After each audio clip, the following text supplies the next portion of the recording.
এরকম ধামসা আলু দিয়ে খাসির মাংসের লাল লাল ঝোল খেতে কে না পছন্দ করে। আর এরকম ঝোল হলে রবিবারে একটু ভাত বেশিই হয়ে যায়।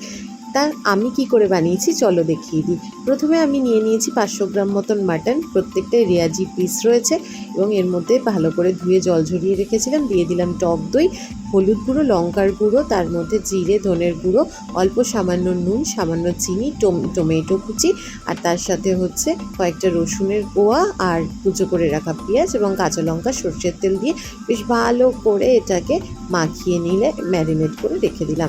এবারে একটা মিক্সির মধ্যে আমি পেঁয়াজ কুচোনো, টমেটো কুচো, রসুন, আদা এবং কাঁচা লঙ্কার পেস্ট করে নিলাম। এদিকে কড়াইতে তেল দিয়ে তেল গরম করে তার মধ্যে এই আলুর টুকরোগুলো দিয়ে দিয়েছি।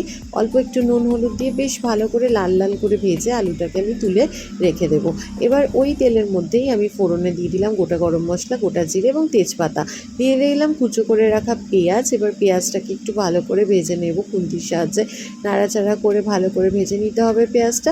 যখন পেঁয়াজটা বেশ ভালো মতন বাদামি বাদামি ভাজা হয়ে যাবে তখন আমি এর মধ্যে ম্যারিনেট করে রাখা মাটনটা দিয়ে দিলাম।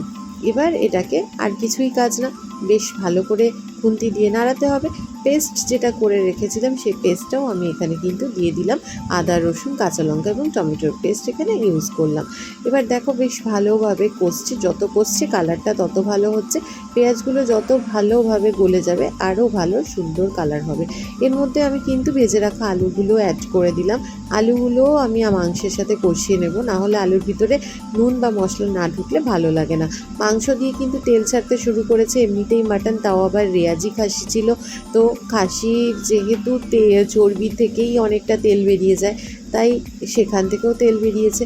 আর এমনিতে কষানোর পরে বেশ সুন্দর দেখতে হয়েছে। আমি এর মধ্যে একটু জল দিয়ে দিয়েছি। এবার এটা আমি ঢাকা দিয়ে দিয়েছি। ঢাকা তোলার পরে দেখো বেশ ফুটে গেছে, সুন্দর দেখতে হয়েছে। এক পিস মাংস আমি তুলে নিয়ে একটু জল দিয়ে ধুয়ে দেখে নিচ্ছি যে সিদ্ধ হয়েছে কিনা। হ্যাঁ, বেশ ভালো মতন মাংস সিদ্ধ হয়ে গেছে। গরম মশলা গুঁড়ো দিয়ে নাড়িয়ে নিলাম। এবার গরম গরম ভাতের সাথে তোমরা এইভাবেই পরিবেশন করতে পারো।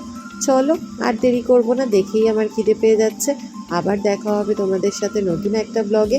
চটপট করে এরকমভাবে বাড়িতে বানিয়ে নাও খাসির মাংসের লাল লাল ঝোল, সাথে এরকম বড় বড় আলু। ওফ, সাথে একটা গন্ধরাজ লেবু হলে আর তো কোনো কথাই নেই। তাহলে দেরি না করে তাড়াতাড়ি বানিয়ে ফেলো আর খেয়ে ফেলো। হ্যাঁ, যাদের একটু কোলেস্টেরল প্রবলেম আছে তারা একটু দূরে থাকো। চলো দেখা হচ্ছে পরের ব্লগে। ভালো থেকো, টাটা।